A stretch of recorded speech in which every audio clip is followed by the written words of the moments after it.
नमस्कार, आप देख रहे हैं न्यूज इंडिया और मैं हूं आपके साथ अंजनी कुमार सिंह। आज बड़ी बहस करेंगे। राहुल गांधी जब कल संसद में बोले तो खूब बोले। लगभग 1 घंटे के भाषण में उन्होंने सरकार पर जोरदार हमला किया और उन्होंने मोदी को किंग तक करार कर दिया। उन्होंने कहा कि 2 भारत बन रहे हैं, एक गरीबों का भारत, एक अमीरों का भारत। और यहां पर जो कुछ 2% जो अमीर हैं उनकी आमदनी बढ़ती जा रही है, बाकी गरीब लोग गरीब होते जा रहे हैं। और इसके अलावा जो संस्थाएं हैं, चाहे वो सुप्रीम कोर्ट हो, चुनाव आयोग हो, सीबीआई, सभी पर उन्होंने सवाल किया कि इन लोगों को एक तरीके से दबा दिया गया है। अब इस बयान पर घमासान मच गया है। संसद में राहुल ने पेगासस के बहाने सरकार को घेरने की कोशिश की तो सरकार के मंत्रियों ने राहुल के बयान को संस्थाओं का अपमान करार दे दिया। रिजिजू ने कहा कि अपने बयान पर राहुल गांधी माफी मांगे। राहुल गांधी ने न्यायपालिका चुनाव आयोग का अपमान किया है। सबसे पहले आपको सुनाते हैं कि अपने भाषण के दौरान राहुल गांधी ने क्या कुछ कहा जिसपे हंगामा हो गया। Is playing havoc with this country. And I'll give you examples. The judiciary, the election commission, Pegasus. These are all instruments of destroying the voice of the Union of States. When you apply Pegasus on an Indian politician, when the Prime Minister personally goes to Israel and authorizes the use of Pegasus in India, he is attacking the people of Tamil Nadu, he is attacking the people of Assam, he is attacking the people of Kerala, he is attacking the people of Bengal. What are the mistakes? I have just told you. You have brought China and Pakistan together. Rahul के 2 हिंदुस्तान पर घमासान। राहुल के वार पर विपक्ष का पलटवार। कानून मंत्री किरेन रिजिजू ने राहुल गांधी का एक वीडियो शेयर करते हुए लिखा, सिर्फ भारत का कानून मंत्री होने के नाते नहीं बल्कि एक आम नागरिक के तौर पर भी मैं राहुल गांधी ने जो न्यायपालिका और चुनाव आयोग को लेकर कहा उसकी निंदा करता हूं।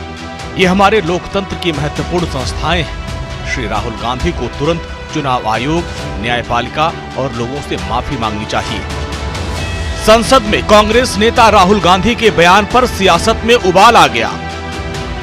बीजेपी नेता और केंद्रीय मंत्री प्रहलाद जोशी, विदेश मंत्री एस जयशंकर और कानून मंत्री किरेन रिजिजू ने राहुल गांधी पर पलटवार किया है।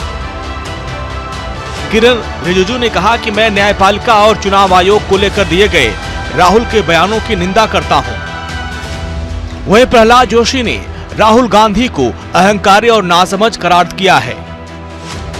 ये राहुल गांधी अगर इनको बोलने का मौका मिल रहा है तो कांग्रेस एज ए कांग्रेस नेता वो गांधी परिवार के इसीलिए मिल रहे हैं।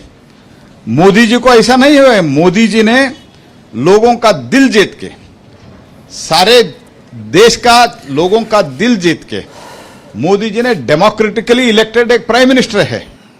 तो इनका मानसिकता क्या है, ये मोदी जी जहां बैठे हैं ये मेरा स्थान है, ऐसे राहुल गांधी ये गांधी परिवार वाले सोचते हैं। तो आप देखिए, वार पलटवार का दौर शुरू हो चुका है। प्रहलाद जोशी ने कहा चूंकि प्रधानमंत्री मोदी, नरेंद्र मोदी एक चाय बेचने वाला बन गया है प्रधानमंत्री, ये कांग्रेस को और खासकर गांधी परिवार को बर्दाश्त नहीं हो रहा, इसलिए वो ऐसा बयान दे रहे हैं। साथ साथ राहुल गांधी ने जिस तरीके से चीन और पाकिस्तान के मुद्दे पर केंद्र सरकार को घेरा, 2 हिंदुस्तान की बात कही और उन्होंने कहा कि जिस तरीके से जो संवैधानिक संस्थाएं हैं उनको पूरी तरीके से सरकार ने अपने कब्जे में ले रखा। इसको लेकर भी अब सियासत शुरू हो चुकी है। किरेन रिजिजू ने कहा है कि अब इस मामले पर उनको माफी मांगनी चाहिए। इसी मुद्दे पर आज हम बड़ी बहस करेंगे कि क्या वाकई राहुल गांधी ने जो बयान दिया है उससे जो है संवैधानिक संस्थाओं का अपमान हुआ है? क्या वाकई भारत की गलत नीतियों की वजह से पाकिस्तान और चीन करीब आ गए हैं? क्या वाकई भारत में 2 हिंदुस्तान बन गया है, एक गरीबों का एक अमीरों का? परिचय करवा दें हमारे मेहमानों का जो हमारे साथ इस डिबेट में शामिल हो रहे हैं। अरविंद सिंह, प्रवक्ता बीजेपी के, आपका बहुत बहुत स्वागत है। चंद्रमोहन शर्मा जी हमारे साथ, प्रवक्ता कांग्रेस के, आपका बहुत बहुत स्वागत है। और राहुल लाल जी हमारे साथ राजनीतिक समीक्षक हैं, आपका भी बहुत बहुत स्वागत है। और सबसे पहले चंद्रमोहन जी आपके पास आएंगे। कल राहुल गांधी जी जब बोल रहे थे उसके पहले पूरी तैयारी की गई थी हमारे संवाददाता ने वो रिपोर्ट भी दिखाई थी कि भाई दिल्ली में कई जगहों पर बड़े बड़े एलईडी लगे थे कि जिसमें उनके कार्यकर्ता राहुल गांधी के क्रांतिकारी वचन को सुनेंगे और उसको आत्मसात करेंगे। इसके बाद चुनावी क्षेत्र में जाएंगे और उसको जनता तक पहुंचाएंगे। लेकिन बीजेपी कह रही कि आपने राहुल गांधी ने जो बयान दिया उससे संवैधानिक संस्थाओं का अपमान हुआ है। यहां तक कि प्रहलाद जोशी ने कह दिया कि जो उन्होंने बयान दिया है वो कहीं न कहीं उनके अहंकारी होने का सबूत है। नासमझ वाला बयान था, मूर्खता वाला उनका पूरा बयान था, उनको माफी मांगनी चाहिए। देखिए, माफी सबसे पहले भाजपा के नेता और प्रवक्ताओं को मांगनी चाहिए जो सभ्यता के दायरे से बाहर आकर विपक्ष के नेता के लिए अपमानित शब्द इस्तेमाल कर रहे हैं। जब सरकार बहरी और गूंगी हो जाए और नेत्र से सिर्फ देखे और सच को बोले ना और सच को सुने ना, तो विपक्ष की भूमिका के अंदर विपक्ष के नेता को वो उन ज्वलंत मुद्दों को देश की जनता के सामने रखना चाहिए और वही राहुल गांधी जी ने करा। अच्छा, क्या लगता है कि जो विपक्ष के नेता देखते हैं वही सही होता है क्या? जिस मतलब आपको लग रहा है कि जो मैंने देखा वही सही है क्या? देखिए, ये प्रश्न चिन्ह अंजनी जी आपने बहुत अच्छा करा, ये आप प्रश्न चिन्ह इनसे भी कर लीजिएगा। इनसे मैं पूछूंगा क्योंकि 70 साल की भूमिका के अंदर विपक्ष के अंदर बहुत अहम भूमिका निभाई है इन्होंने। और देश के अंदर बहुत से एफडीआई, बहुत से ऐसे बड़े मुद्दे थे जिनका इन्होंने विरोध किया था, कंप्यूटर नीति का, हर चीज का विरोध किया था। क्योंकि डिबेट वहां नहीं है, मैं वहां जा नहीं रहा हूं, तो इनसे पूछे कि आज उसको अडॉप्ट कैसे कर रहे हैं। चलो हम राहुल गांधी जी पे आते हैं।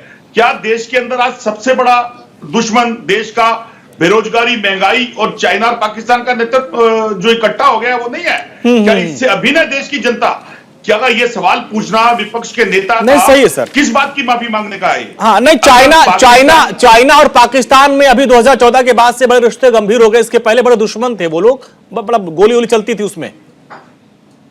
देखिए, बिल्कुल गंभीर विषय है चाइना का गोल बंद होना और पाकिस्तान का गोल बंद होना। इसके लिए जब इनके नेता और प्रवक्ता को पाकिस्तान का नाम लेने से जवान की तर्कश के अंदर मिर्च लगती है और आवाज आती है, तो चाइना के आगे ये इनके मुख क्यों हो जाते हैं? नहीं सर, मेरा सवाल यही था ना कि 2014 से पहले चाइना और पाकिस्तान में 36 का आंकड़ा था और 14 में दोनों एक हो गए। आप ये कहना चाह रहे हैं? आज के जो परिप्रेक्ष्य के अंदर आप देखेंगे, जो समीकरण विदेश नीति का आया है, उस विदेश नीति के अंदर कहीं ना कहीं हिंदुस्तान का अपना वर्चस्व इन दो कंट्रियों के साथ, इसको नजदीक लाने के बजाय गरीबी कम करने के लिए क्या करना चाहिए, इसमें कोई प्राविधान नहीं है। इसीलिए उन्होंने ये कहा कि भाई एक अमीर हिंदुस्तान, एक गरीब हिंदुस्तान, इसीलिए हिंदुस्तान के दो मुख है, 2 फेसेस है, तो इसको ठीक करने की जरूरत है, उन्होंने कहा। Parliamentary affair minister Prahlad Joshi ने बोला राहुल गांधी माइंडलेस, नीड हिस्ट्रीलेस। ठीक है, अब देखिए इस पे तमाम कांग्रेस के नेताओं का रिएक्शन भी आ रहा है कि वो लोग भी राहुल गांधी के बयान का बचाव करें। भाई जो उन्होंने कहा वो सही कहा। जी चंद्रमोहन जी अपनी बात पूरी करें, इसके बाद हम अरविंद जी के पास चलेंगे।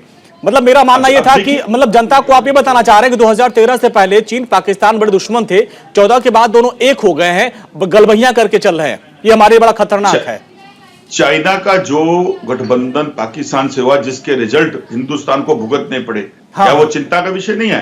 आज जो देश के अंदर ध्रुवीकरण, अंजित जी बोलने दीजिए, जो ध्रुवीकरण देश के अंदर 2 भारत का बन गया, एक अमीर भारत एक गरीब भारत, क्या वो चर्चा का विषय नहीं है? 3 करोड़ बेरोजगार सड़कों पे उतर आया, क्या वो चर्चा का विषय नहीं है? जिन सरकारों ने रोजगार दिया 30 करोड़ और उन्होंने 27 करोड़ वापस वो कर दिया, क्या चर्चा का विषय नहीं है? क्या देश के अंदर 2 परिवारों को पूरा ठेका दे देना हर चीज का, क्या ये चर्चा का विषय नहीं है?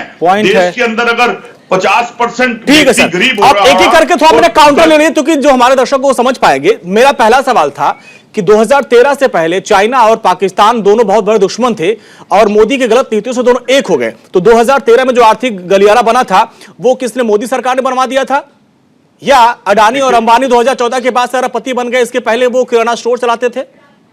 तो अरविंद जी इस बात का जवाब दे देंगे आज। नहीं, पहले आप मेरे सवाल का जवाब दीजिए, उसके बाद मैं अरविंद जी के पास आऊंगा। मैं अंजलि दे रहा हूं, आप ही की जवाब का अंजलि जी को देना है, इसलिए मैं अरविंद जी को देना है, इसलिए बता रहा हूं मैं। तो अरविंद जी ये बता दें कि पिछले 7.5 साल में जो अमेरिका आप देखिए घुमा रहे सर मेरा सवाल, सर मेरे सवाल का जवाब दीजिए। मैं अरविंद जी से क्या पूछूंगा मैं तय करूंगा सर, क्योंकि आज की डिबेट मेरे आधे घंटे की है सर, आज की डिबेट मेरे आधे घंटे की है, आधे घंटे की डिबेट सबको सुनना है सर। 30 सेकंड में मेरे सवाल का जवाब दीजिए सर, मेरे सवाल का जवाब दीजिएगा सर, आप घुमा रहे हैं सर। नहीं, मैं घुमा रही ना हूं। अमेरिका का पिछलग्गू बनकर जो रशिया के साथ अपने संबंध को डिस्टर्ब करा, जो खराब करा, क्या उसका सर आप देखिए, अब आप घुमा रहे हैं। हमारे दर्शक ये जानना चाह रहे हैं 2013 से पहले चीन पाकिस्तान दुश्मन थे, तो आर्थिक जो गलियारा कैसे बन गया? अडानी और अंबानी 2013 से पहले किराना स्टोर चलाते थे, वो लोग ठेला चलाते थे, अचानक से वो लोग अरबपति बन गए। ये जो समझाइए आप इसको जी।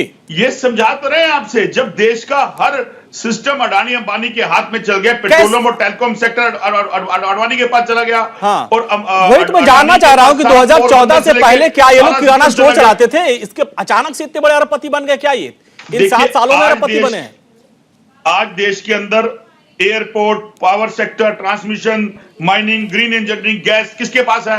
अडानी के पास। तो आपके अपने राज्यों में भी डील कर रहे हैं सर। आपके अपने राज्य महाराष्ट्र में डील हुई है, इंफ्रास्ट्रक्चर में सबसे बड़ी डील हुई है, और राजस्थान में भी जो है करीब 9,700 जो है मेगावाट की बिजली की डील हुई है। तो डील तो आप लोग भी कर रहे हैं, आपको नकार देना चाहिए था फिर। अंजनी जी, इसका जिम्मेवार कौन है? सेंटर की नीति है। अगर सेंटर मतलब की समझौता आप कर रहे हैं तो इसमें सेंटर जिम्मेदार है। जाएगी तो स्टेट को माननी पड़ेगी, ये पॉइंट है। तो स्टेट के पास जाएगा ही। ठीक है, ये पॉइंट आपका हो सकता है, ये आपका पॉइंट हो सकता है कि अगर सेंट्रल जो है समझौता कर रहा है तो राजस्थान भी कर लिया, महाराष्ट्र भी कर लिया, तो इसमें क्या बड़ी बात है? अरविंद सिंह जी, राहुल गांधी विपक्ष के नेता के तौर पर सरकार को आईना दिखा रहे थे, तो आप उनको मूर्ख बोलेंगे? देखिए, मैं मूर्ख बिल्कुल नहीं बोलूंगा उनको। हाँ। ये गैर संसदीय शब्द है, मूर्ख क्यों बोलूंगा मैं उनको? अभी मैं अपने मित्र चंद्रमोहन जी को सुन पा रहा था, बहुत कोशिश कर रहे थे बचाव करने के लिए, लेकिन जब पार्टी में और नेता में दम न हो तो प्रवक्ता कितना भी अच्छा हो बचाव नहीं कर पाता है। एक चीज मैं जरूर कहूंगा अंजनी जी, आप देखिएगा, कंफ्यूजन और राहुल गांधी एक दूसरे के पर्यायवाची है, और उन्होंने जो कल बयान दिया है उस बयान में वही चीज परिलक्षित हो रहा है। अब ऐसा उन्होंने बयान दे दिया है जैसे चाइना और पाकिस्तान जो मित्र बने हैं वो केवल मोदी सरकार के आने के बाद बने हैं, नहीं तो पहले एक दूसरे के दुश्मन थे। एक बच्चा भी इस बयान को सुनेगा तो हंसेगा। वास्तव में दिक्कत क्या है कि हमारे आदरणीय राहुल गांधी जी एक पार्ट टाइम प्रवक्ता है, अधिकांश समय उनका टूरिज्म में बीतता है। थोड़े समय के लिए भारत आते हैं तो लिखा हुआ भाषण पढ़ते हैं, और कहा गया है कि नकल के लिए भी अकल की जरूरत होती है, उसका प्रयोग नहीं करते हैं, इसलिए उनकी शक्ल बिगड़ जाती है। दो भारत की जो थ्योरी बताई है सर, 2 भारत की जो थ्योरी बताई है, आप भी मान रहे हैं ना? आप भी मान रहे हैं करीब 104 करोड़ एक अरबपति ऐसे हैं जिनके पास करीब 40% से ज्यादा की संपत्ति है, ये आप भी मानते हैं ना? इसी बात को तो उन्होंने भी ये भी कहा कि भाई एक तबका है जो खाई पाटने के लिए आप लोग आए थे, वो खाई तो बढ़ती जा रही है, अरबपति और अरबपति हो रहे हैं, गरीब गरीब हो रहे हैं, मिडिल क्लास खत्म होता जा रहा है, यही बात तो वो कर रहे हैं। यही इसी पे मैं जवाब देने वाला था, एक लाइन मेरा रह गया था। हाँ जी बोलिए। अब इनको ऐसा बयान ये दे रहे हैं जैसे 2014 के बाद ही ये जो अरबपति और करोड़पति हैं, ये सारे 2014 के ही बाद पैदा हुए हैं। एक्चुअली दिक्कत क्या है, सोनिया गांधी परिवार जो है। अरविंद जी लगातार रिएक्शन भी आ रहा है, उसको भी हम सुनवाना हमारा बहुत जरूरी हो जाता है जी। अब अपनी पूरी बात करिए, क्योंकि देखिए एक तो सच्चाई है ना कि जो खाई है अमीरी और गरीबी में वो बहुत बढ़ती जा रही है, मिडिल क्लास तो लगभग खत्म होता जा रहा है, सारा बोझ भी आप उसी के ऊपर डाल रहे हैं, यही बात तो राहुल ने कही। अंजनी जी, आपने बीच में सुनवाया, कोई बात नहीं, एंकर को शो चलाना होता है, हम उसके निर्णय का सम्मान करते हैं जी। राहुल गांधी जी का बयान ऐसा है जैसे चाहे अडानी हो या अंबानी हो या देश के दूसरे उद्योगपति हो, ये सारे 2014 के बाद ही पैदा हुए। इस तरह का वो जब स्टेटमेंट देते हैं तो चीजें परिलक्षित होती है। दिक्कत क्या है, मोदी सरकार आने के बाद और डोकलाम विवाद होने के बाद और सीमा पे जब हम आंख से आंख मिला के खड़े हैं उसके बाद हमने तमाम सारी चाइनीज कंपनीज को बैन किया है, और ये बौखलाहट राहुल गांधी जी के अंदर परिलक्षित होती है, क्योंकि कांग्रेस पार्टी का चाइनीज कम्युनिस्ट पार्टी से समझौता है, और आपको पता है चाइनीज कम्युनिस्ट पार्टी का मतलब होता है चाइना सरकार। आज तक कांग्रेस ने देश को ये नहीं बताया कि इनका और चाइनीज पार्टी का समझौता क्या है। राहुल गांधी, मैं बहुत जिम्मेदारी से कह रहा हूँ, राहुल गांधी इस देश में चाइना के एजेंट के जैसे बिहेव करते हैं, और जब भी सीमा पे तनाव होता है चाइनीज एजेंट की तरह से सरकार पे घात प्रतिघात करते हैं। भारत की स्थापित विदेश नीति ये रही है कि विपक्ष हमेशा सरकार के साथ खड़ा होता रहा। आपको पता है 1962 का विवाद, जिसमें चाइना ने भारत का 36,000 36,000 वर्ग किलोमीटर कब्जा में कर लिया था। आज मोदी गवर्नमेंट है तो हम उनसे आंख से आंख मिला के खड़े हैं। सेना के तीनों प्रमुख कह रहे हैं कि 1 इंच भूमि भी चाइना कब्जा नहीं किया है, फिर भी बार बार कांग्रेस के द्वारा गलत बयानी की जाती है और इसलिए की जाती एक बार भारत में इनकी स्थिति चाइनीज एजेंट। ठीक है सर, राहुल लाल जी के पास चलूं मैं, लेकिन एक बार वो बयान मैं सुना देता हूं राहुल गांधी का कि चीन और पाकिस्तान के संबंधों पे क्या कुछ कहा, उसके बाद राहुल लाल जी के पास चलेंगे। Biggest strategic goal of India's foreign policy has been to keep Pakistan and China separate. This is fundamental for India. And what you have done is you have brought them together. I can see without any doubt that the Chinese, please, we are all nationalists, so let us discuss properly. I can see that China has a clear-cut plan. The foundations of their plan have been put in place in Doklam and in Ladakh. Do not underestimate what we are facing. This is a very, very serious threat to the Indian. ठीक है, राहुल गांधी ने कई मुद्दों को touch किया कल 1 घंटे के भाषण में। लगातार वो हमलावर भी रहे, बीच बीच में हालांकि काफी मुस्कुराते हुए, जो उनकी स्टाइल होती है वो आंख मारते हुए मुस्कुराते भी रहते हैं। अब राहुल लाल जी आपके पास आएंगे। कई मुद्दों को कल उन्होंने टच किया, चाहे 2 भारत की थ्योरी की बात कही हो, चाहे चाइना पाकिस्तान रिश्तों की बात कही हो, या फिर संवैधानिक संस्थाओं पर आक्रमण की बात उन्होंने कही हो। तमाम ऐसे मुद्दे थे और बीच में हमने ये भी देखा था कि एक उन्होंने मैप जारी किया था कि भाई चीन किस तरह ने कब्जा कर लिया था। बाद में हुआ कि नहीं भाई वो गलत नक्शा था और ये 62 वाला नक्शा था, उसको उन्होंने कोड कर दिया था। तो क्या कई बार ऐसा होता है कि बोलते बोलते राहुल गांधी कुछ ज्यादा बोल जाते हैं और कुछ चीजों को लेकर उन्होंने सरकार को आईना दिखाया है जिसको सरकार को सोचना चाहिए?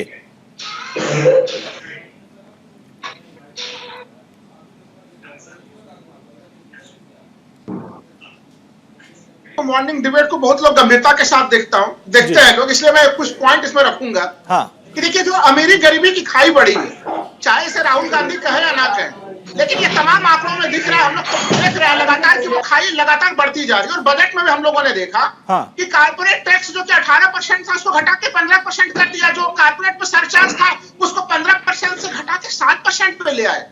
तो देखिए, अब पिछले साल के बजट को भी देख लीजिए और उसके पिछले 2020 के बजट को भी देखिए, आप कारपोरेट टैक्स घटा रहे हैं। अंजनी जी, आपको याद होगा कि जब आरबीआई से 1,76,000 करोड़ रुपया लिया गया था तो उस समय भी उसमें से 1,45,000 करोड़ रुपया कारपोरेट को सौंप दिया गया था, यह कहते हुए कि वो और ज्यादा निवेश करेंगे। जबकि इस बार का पूरा अर्थव्यवस्था का समस्या हमारे डिमांड साइड पे था, सप्लाई साइड पे नहीं था ये समस्या। तो जब फैक्ट्रियां पहले से उत्पादन कर रही थी, सब कुछ कर रही थी, तो आपको तो छूट देना चाहिए था इनकम टैक्स के मामले पे कि लोगों के पॉकेट में कुछ पैसे आते।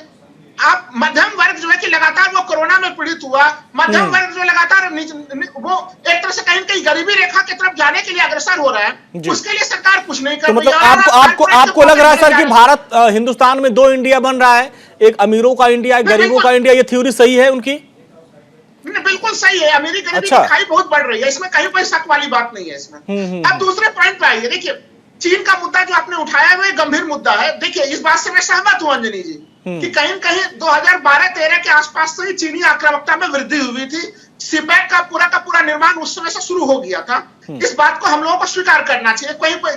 लेकिन देखिए, हमें यह भी मानना पड़ेगा कि शी जिनपिंग के आने के बाद, जब से शी जिनपिंग आए और उन्होंने कुछ 2-3 साल का जब टर्म बीता तो उनके आक्रामकता में काफी ज्यादा वृद्धि होती है। तो आपको अपने विदेश नीति को जो परिवर्तन करना चाहिए था वो हम लोगों में उस हिसाब से परिवर्तन नहीं हुआ। अरे पाकिस्तान तो छोड़ दीजिए, जो एकमात्र जो नेपाल जो कि भारत के साथ उसके 1950 से घनिष्ठ रिश्ते हैं, वो नेपाल भी एक तरह से चीन के गोद में जाके बैठ गया। तो आपको आखिर उसको कौन काउंटर करेगा? तो ये कुछ मूलभूत मुद्दा है। अब नेपाल के अगर प्रधानमंत्री ये कहे कि भारत में तो नकली अयोध्या, असली अयोध्या नेपाल में है, तो क्या हम लोग नहीं मानेंगे कि रिश्तों में जो कि तलखी आ चुकी है?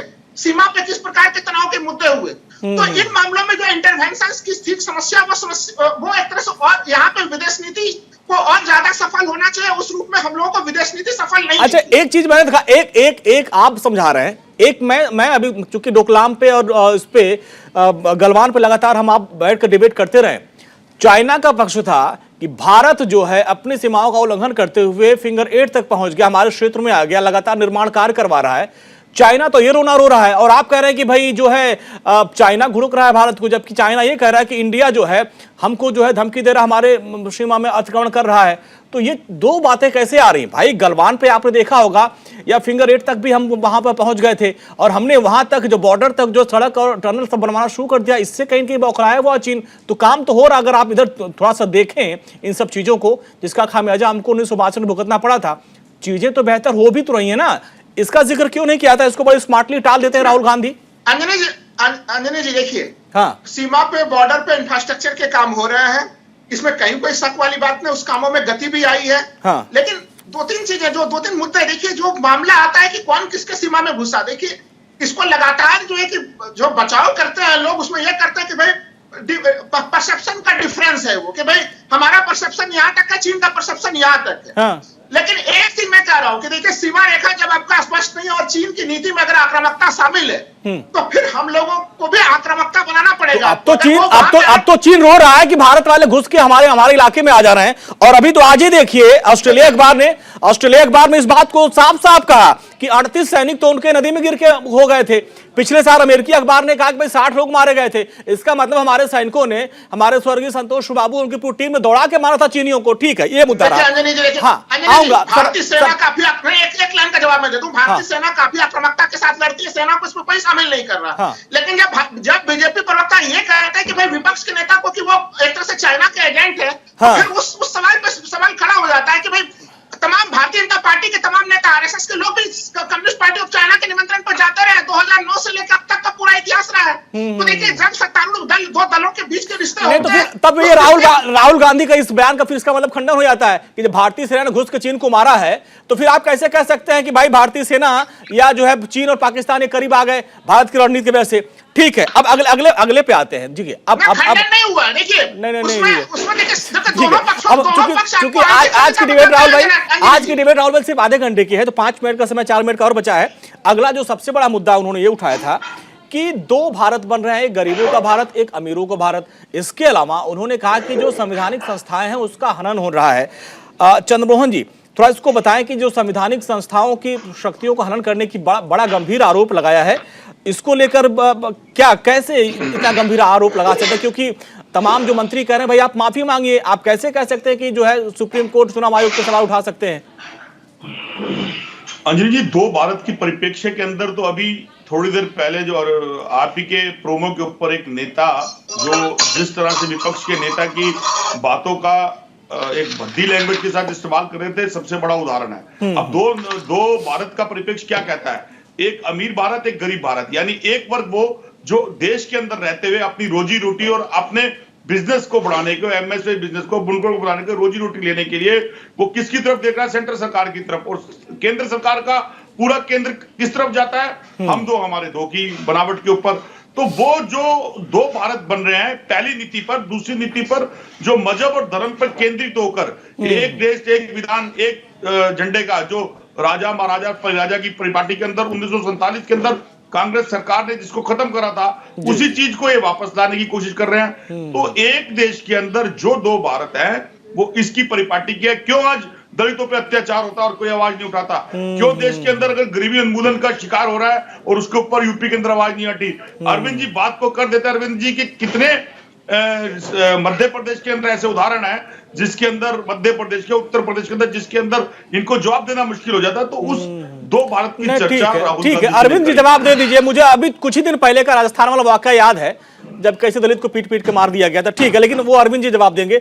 अरविंद जी देखिए, 2 भारत बन रहा है और संवैधानिक जो संस्थाएं हैं उनके अधिकारों का आप लोग हनन कर, एक तरीके से आप कब्जा कर रहे हैं, ये राहुल गांधी का कहना है। देखिए, मैं दे देता हूं,